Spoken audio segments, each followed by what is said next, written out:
Hey guys, good to be with you again. So for this video, we're going to be talking about Jesus' words found in Matthew chapter 5, verse 39.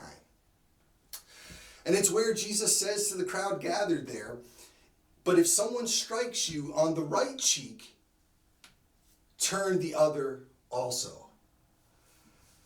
These are words of Jesus that have been used to encourage passivity, that have been used to encourage people to be more like a doormat.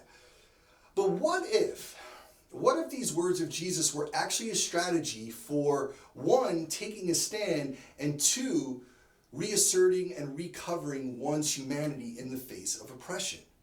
What if? Because that's actually what they are.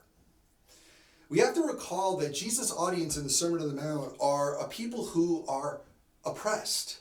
His audience is oppressed. They are poor, they are dehumanized, they consisted of slaves. They are the inferior of that culture at that time. And one of the ways that superiors could humiliate an inferior was by backhanding them with their right hand. A superior was someone like a slave master or a boss in any given situation. And that's important to keep in mind. That was a humiliating act to backhand someone with their right hand. And here's another thing we also have to keep in mind. In the ancient world, the left hand was only allowed to be used for unclean tasks, like going to the bathroom, like going number 1 or number 2. And then there's another thing we have to keep in mind, another thing that we have to remember, and that's that the right hand, to use your right hand to hit someone with your fists or with an open-handed slap was to treat someone as an equal.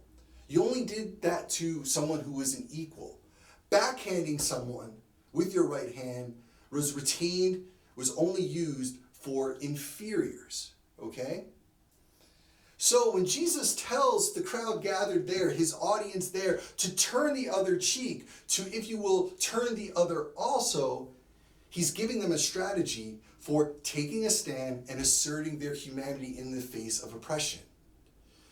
By such a person turning the other cheek, that would be their way of saying to the superior, I am a human being just like you. You try humiliating me by smacking me across the face, by hitting me right here, a backhand right across the right cheek, but now I am turning my left cheek, and you are going to treat me as a human being. Powerful stuff, because here's what that does. That puts the superior in a strange situation. Because here's the thing, the cheek has been turned by an inferior. And remember, he can't use the left hand, or in general, he won't use the left hand. But he's gone across a backhand. Now, with the cheek turned, he has to come back, and he has a decision. Does he come back with a fist? Does he come back with an open-handed slap? Either way, if he hits the inferior, if he hits this worker, either way, he treats them as an equal. Because only equals were to be punched with the right hand or slapped with an open hand. It puts the superior in a very strange and tough situation. And for a moment, he has to grapple with the fact that this person right in front of him is a human being just like him.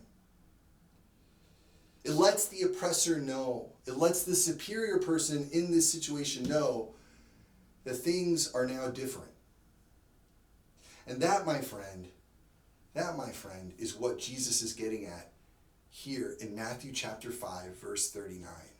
That is how you take a stand, by turning the other cheek.